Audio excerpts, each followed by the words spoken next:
Hello, everyone, and welcome to Backstage Pass.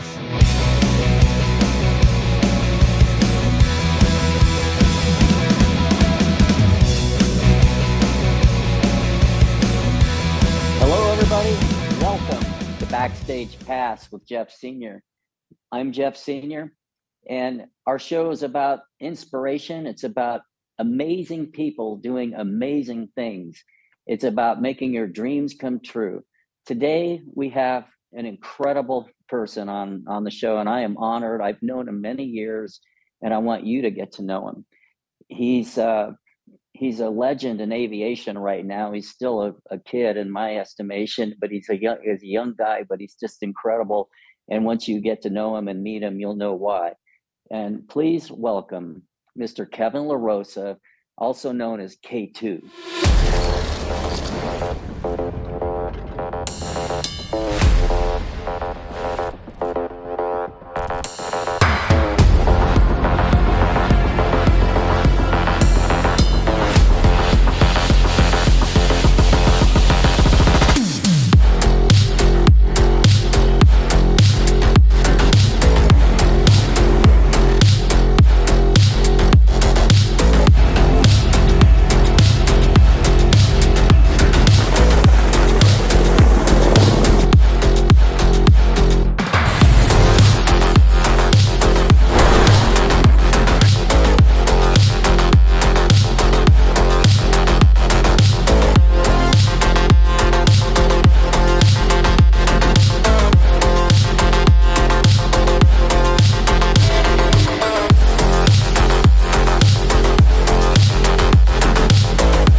How's it going?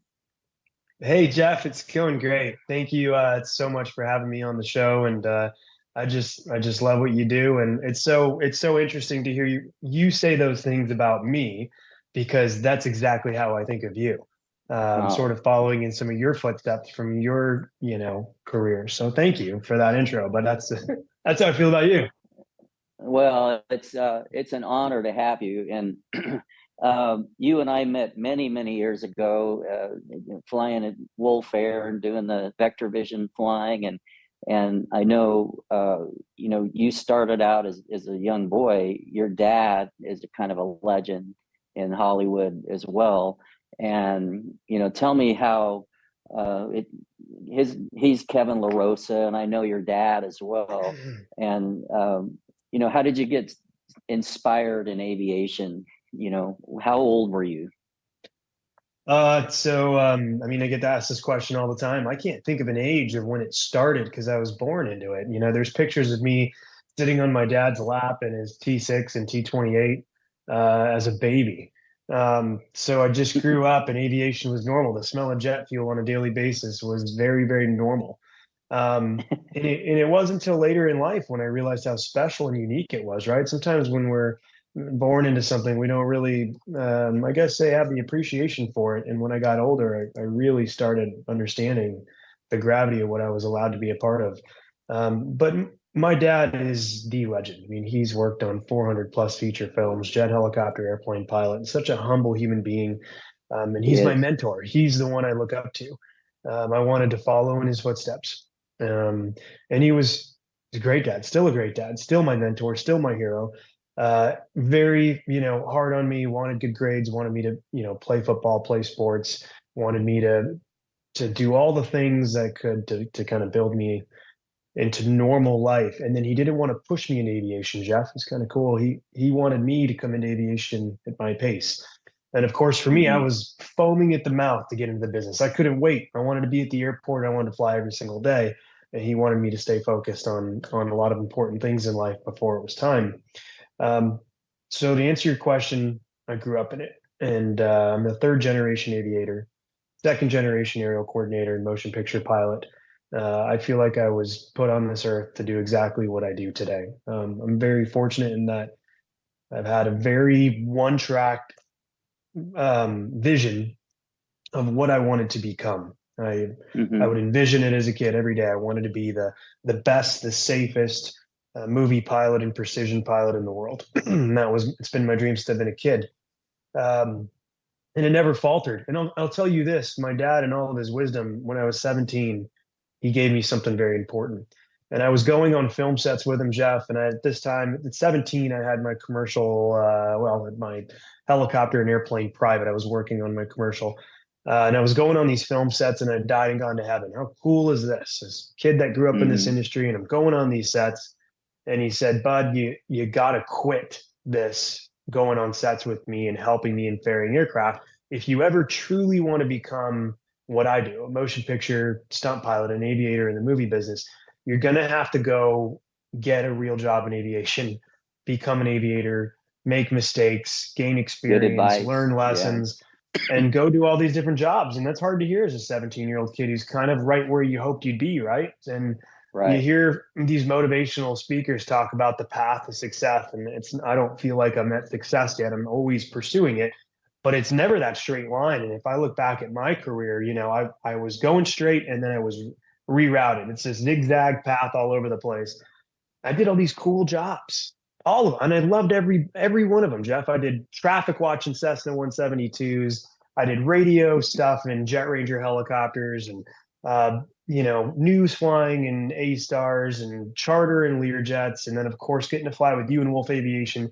I did all of these things, and every time I got a new job or I got upgraded or I got a promotion, I would say, you know what, this is the next stepping stone. I'm going to be the best at my job to learn all of the lessons, gain every single minute in an aircraft, all because I never took my eye off of where I wanted to take it, which was one day, Yeah. which for me was 27 years old, quitting the full-time jobs and just doing movie flying full time. But that was the vision, and that's my dad's vision Hmm. and wisdom that helped me route this. Yeah. I Our stories are similar. My dad was a private pilot, wasn't a famous movie pilot, but at 5 years or less, I mean, I actually have a picture of me in a car seat in a Piper Cub, and Dad took me up, and that's when I got inspired. That first feeling of lifting off the earth, and you go, whoa. And it's a passion that's in our soul, as you know. And I mean, today people would probably go, oh, that's child abuse, but thank God our dads did that stuff, and he didn't just hand it to you. He made you go, you got to go earn this. You got to go work hard. You got to go do a job, a regular aviation job, because that's what taught you your skills, to get into what you do now. Up to, we flew together in the Lear. I remember we did the Air Force job together at Travis Air Force Base. We've had some fun, amazing times together. We did Bombardier. When we did Bombardier, I remember you were out there, and so was your dad. So the three of us actually got to work together when we did the Bombardier ads, and that was what an honor that was. And I see a really cool uh, poster behind you there. That it's not just a poster; it's probably a pretty special poster to you. Uh, tell us about the poster and your experience flying Top Gun. Yeah, that's the movie poster for Top Gun Maverick. In kind of a dream come true moment in my life, and I ended up in the right place at the right time. I always tell people, and I do believe, things don't just happen. You kind of have to will your luck. In fact, Tom Cruise has a great quote, and I believe that. You have to kind of create your own luck, put yourself in the right place at the right time, and I feel like I kind of did that with Top Gun Maverick. And when I got offered the opportunity to be involved in the movie, at first it was just as the camera jet pilot. And then my role evolved to becoming the aerial coordinator for the entire movie. And I was on the movie Amazing. for about a year. And I Yeah. remember often being on set and pinching myself and just being like, what am I doing? Is this real? Like, Yeah. I would get goosebumps. I'm almost getting them right now, just thinking of the experience. That movie was an epic adventure. And I always tell people it was just as fun, if not more of an adventure to be part of it, making it and filming it, as it is to watch it. It was that same momentum and that same energy making that movie. Of course, I got to give tribute to Jerry Bruckheimer and our director, Joseph Kaczynski, who's an amazing leader. And of course, Tom, who's an incredible aviator who was hard charging the whole movie Yeah, and a great yeah, he's leader and amazing. inspiration to the crew the whole time. I have a story about Tom. I used to own a Pitts S2B, and we kept it at Burbank, and we taught aerobatics. And it's back when I was living in LA prior to my Southwest career. And he had a Pitts at the time. He was kind of upcoming, getting his ratings and getting his flying experience. And every now and then he would rent ours because I think his was in maintenance or whatever. And one day he got ours and accidentally took off, and the canopy blew off on the takeoff roll, and he aborted the takeoff, and he felt so bad, which is an easy thing to do in the pits, by the way.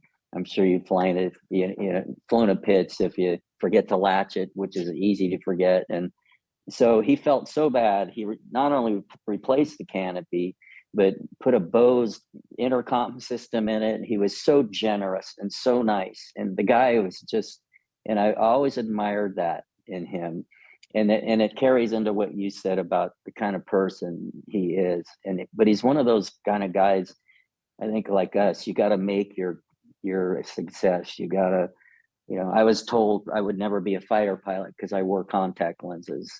And then fast forward, here I am with the Blue Angels briefing and going to go film them years ago. And like you've become this iconic aerial pilot in the business. And for people that don't know about this kind of business, there's pilots, but then there's an echelon of pilots like yourself that, there's only a 0.1% of the pilot population that do what you do.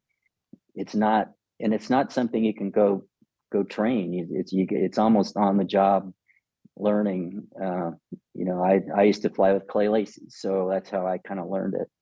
But tell me about that. You're kind of in an elite club. Yeah, it's true. It's a very niche industry. Most people don't even know about it. I collectively call the whole thing motion picture aviation. Um, and really, we work in a lot of different categories. We fly on feature films, we fly on commercials, television shows, lots of streaming now, and a lot of special projects, which is what you and I have done a lot of, the airlines and the private jet sectors and the OEMs. And it's really all the same thing. For those that are watching, it's moving camera, the art of mixing aviation and cinema, and that's really Mm-hmm. fun. And there is an art to it. You're a camera pilot. We have monitors in the cockpit, and really our job is kind of a glorified dolly driver, if you will. Our job is to make sure that we're putting that camera platform in the right place at the right time, and that we're effectively communicating to whoever we're directing over the radio flying another aircraft.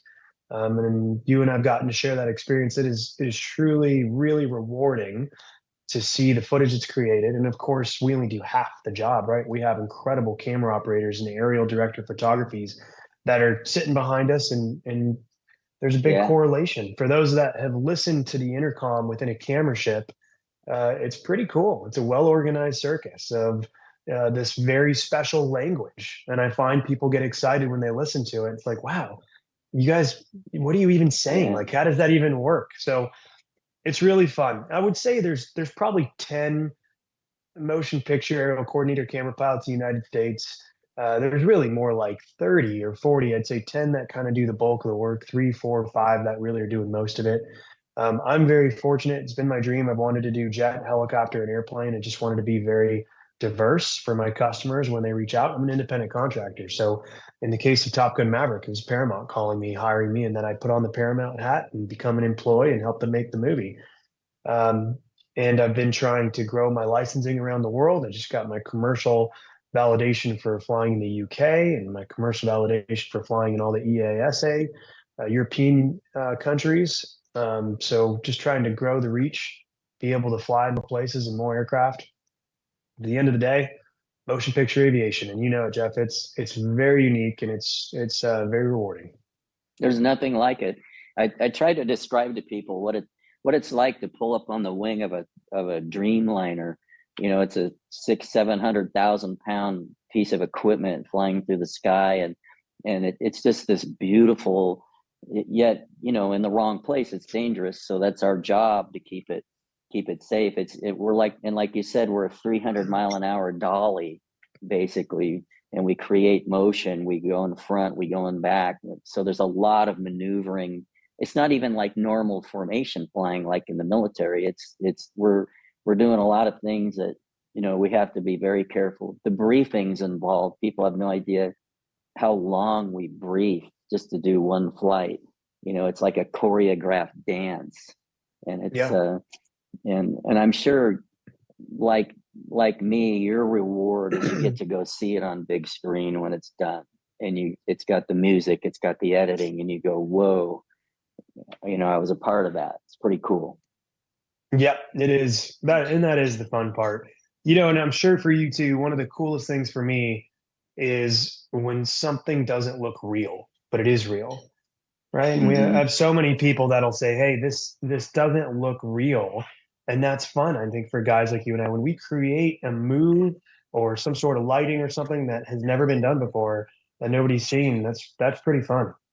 Yeah, it's pretty cool. And now you're flying the Phenom, the helicopter, and the L39. I'd love to get checked out in that thing. That thing looks like fun. The L39 is a pretty fun airplane. It's very maneuverable. I kind of trademarked it the Cinejet, and honestly, that is the aircraft that I built for Maverick. Um, Wow. yeah, I have a little. I'm gonna hit that again. I know this is recorded. I'm gonna kill some background noise. 1 second, okay, guys? Okay. We're not live, right? Yeah. Yeah, they can edit. Hold on 1 second.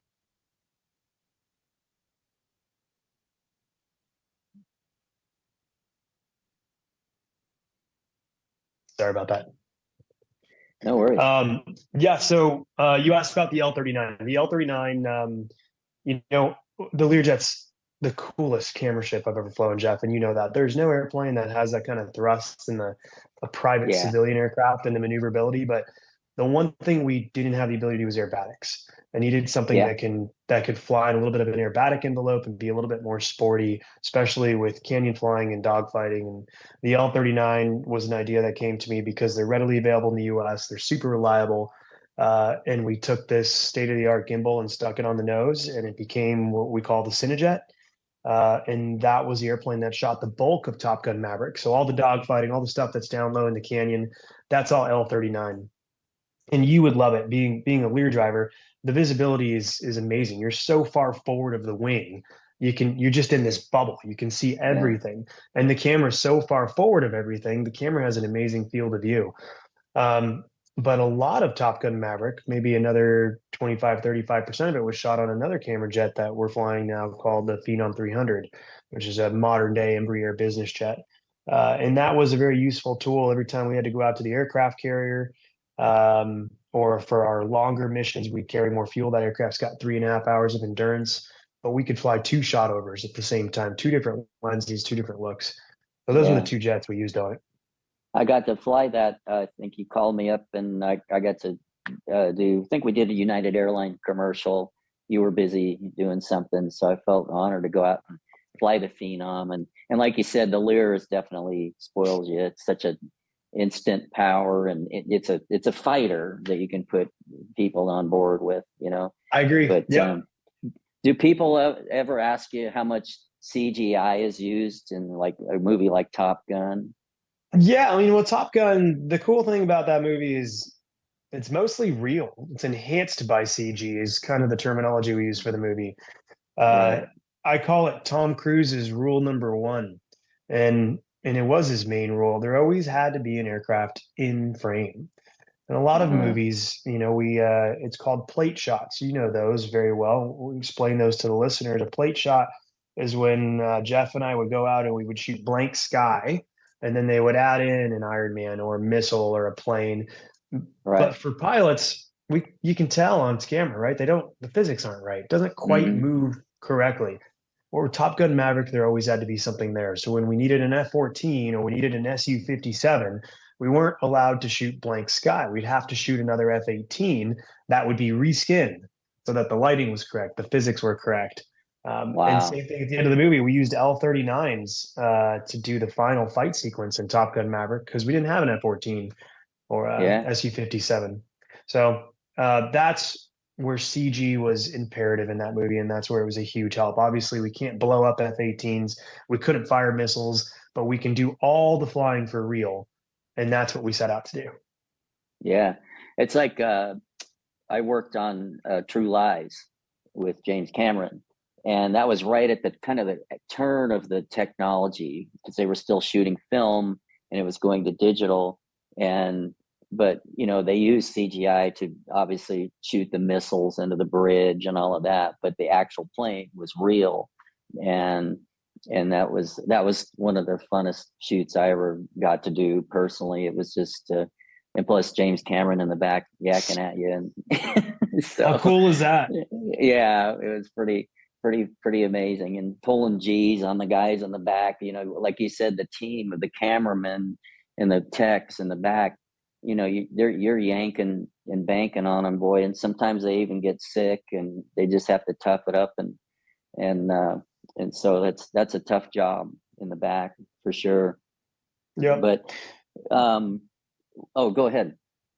Well, I was just going to say, how cool is it that, I've flown in a lot of other countries, and there's some countries that have, camera helicopters, and there's a couple other camera airplanes, Jeff. But in the United States, this industry, this little niche market, is pretty elevated, I'd say. I mean, even with the FAA, the FAA gives us guidance, and we have these movie manuals, and we have procedures and policies and a lot of great lessons, and that doesn't exist anywhere else in the world that I've found. So, a lot of people haven't heard about this interesting job that you got to do and that I get to do, but it doesn't really exist many other places. And I got to say, I think we do it right, and the safety precautions that we take and all the provisions that we do and the notifications and everything that the FAA is involved in. I am Hmm. proud of that little industry for how we do it. I think we do it really safe, and I love seeing it evolve. Well, there's no room for error. It's any major error we make doing what we do is fatal. So we just I go agree. in with the mindset. There's no room for, like if you're playing golf, if you slice it or whatever, that no big deal. But we can't do that in what we do, and so I've had people go, "Oh, are you on autopilot?" Like, no, there's there's no autopilot involved in what we do. It's all hands on stick and rudder, and mentoring a lot of new young pilots into the business, I find that their stick and rudder skills are not, there's very few people with stick and rudder skills like you. It's just a natural gift that you have that is just, it's kind of underestimated by most people. Well, and for those listening too, I mean, proficiency is huge. Um, Mm-hmm. And I look at it all the time. I spend a small fortune on training and flying a lot of different aircraft. I try to train in everything I fly once a year, which insurance companies like to see. But regardless of the insurance, it's just the proficiency. Like if you and I had to go fly the Learjet right now, we would be rusty. We'd be horrible with crew pairing. We would be very, very rusty. We'd have to go out in that airplane and put it through its paces and Yeah. really get tied in together. And we do that all the time in the motion picture business. And you can't train for everything. You hit this on the head a little while ago. We land on trains and boats and moving cars. We do weird things in this industry. We fly under bridges and we fly low upside down. We do the strangest things. You can't be proficient in everything all the time. You can be a master at your trade in the aircraft, know every single number on that thing and know your aircraft be an extension of your body. But as far as flying it in all these different formats, what we do in the business is we'll ask for rehearsal days. There was a couple years ago, I had to land on a moving train sideways in a 500, and guys get out. And I practiced and practiced over and over again because we don't train for that stuff as a pilot, but we have to. Just like any other mission in aviation, there's always training. But Mm-hmm. in our industry, it's kind of interesting, right? There's so many different things we could be asked to do. And an aerial coordinator's job is putting the right people in the right place in the right aircraft at the right time. And sometimes that's not always me. Sometimes you have to pick the Mm. right person for the job. And it's also a matter of, you get a director that says, "Hey, this is what we want." You go, "No, that's not safe. We can't do that." It's knowing where to draw the line, where and be adamant about we just can't do it. However, we can achieve the same shot maybe by doing this. It's because it's That's safety is spoken the like a true aerial coordinator right there. That's exactly right. thanks. So, what you got? What do you got going on now? What any movies coming out that you're working on, or Yeah, right now, we just had a strike. It was unfortunate. We're just coming out of the strike for the Screen Actors Guild. yeah, So there's a lot of stuff in the pot. Uh, Before the strike and continuing now, I was working on a Brad Pitt feature film for F1, Formula One. So that's gonna be pretty exciting. So chasing nice, chasing fast cars with helicopters. And there nice. should be two very cool projects that come out this year with two teams that you know very well. You filmed them. But we did a new documentary with the Blue Angels, which will come out this year. And we did a new documentary with the Thunderbirds. And I got to fly with both teams.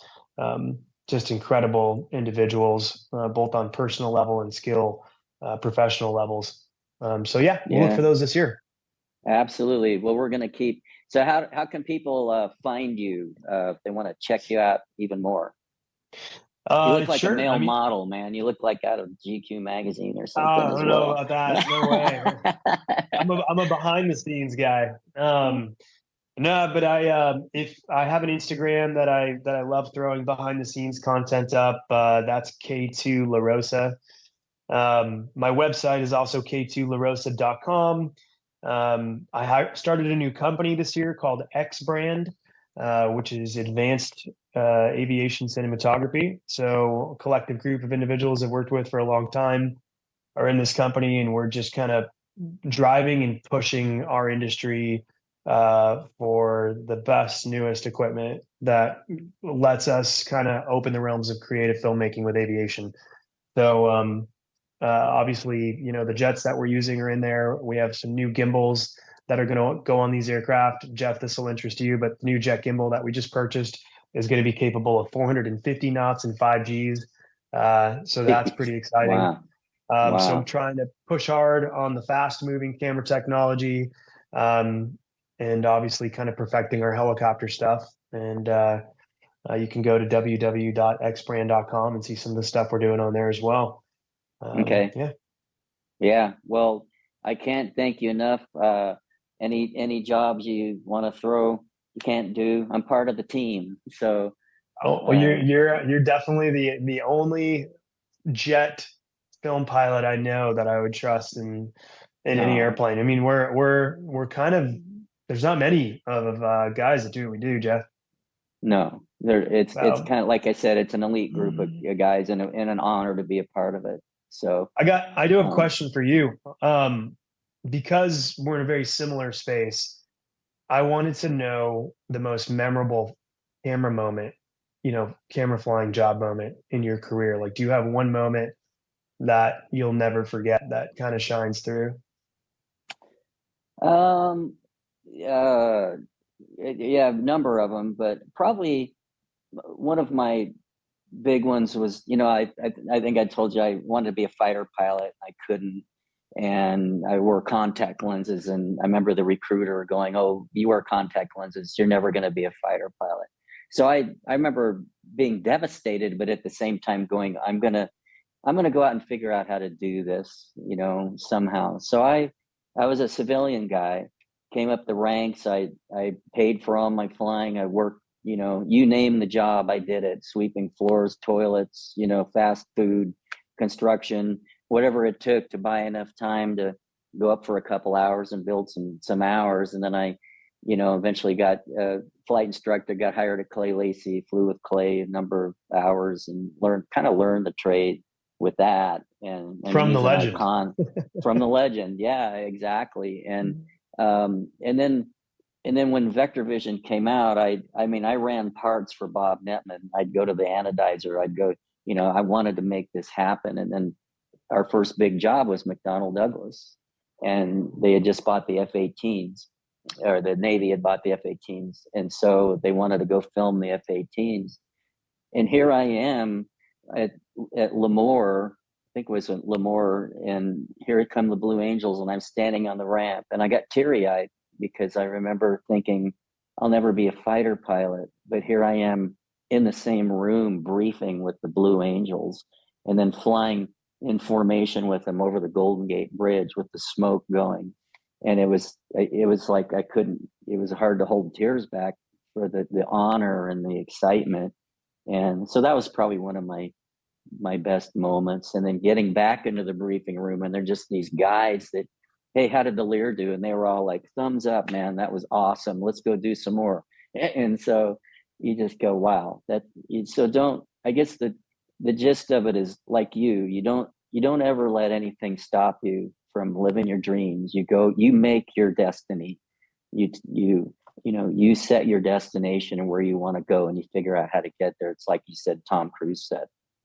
So, I got it. And for the young listeners out there, for anybody that's listening to this, what you just said, I gravitate to one thing, and there's any time in my career anybody's told me no or it can't be done, man, that just gives me more energy to do it.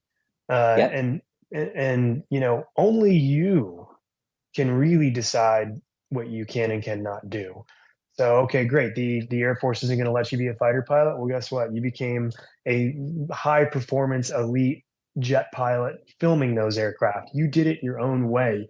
You willed that into existence. So I get that same energy. And I've had that my whole career. See people say, you're just your dad's son. You're not going to be like him, or you can't do it that way. This is impossible.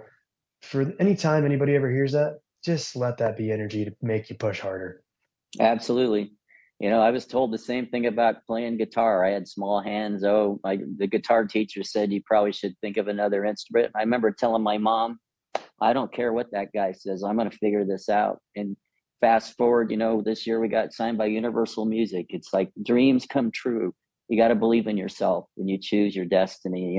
I tell people, take your life off of autopilot. Be the captain of your ship. You make the destiny you want, the destination. And you're an example of that, Kevin. It's such an honor to know you, and it's been so cool to watch your career grow, and I can't wait to see what more you do. And we're all proud of you. So no, that's the best feeling in the world, Jeff. The feeling's mutual, and it's so great to see everything you've done. Incredible singer and artist and guitar and an amazing aviator. So right back at you, my friend. Thank you. Well, folks, we want to thank Kevin LaRosa, K2, Top Gun Maverick aerial coordinator, for being on the show. What an honor and pleasure. Can't wait to get this out and everybody can take a look at it. Kevin, thank you again for everything. And God bless, and be safe out there. And we'll talk to you soon. Sounds good. Thank you so much.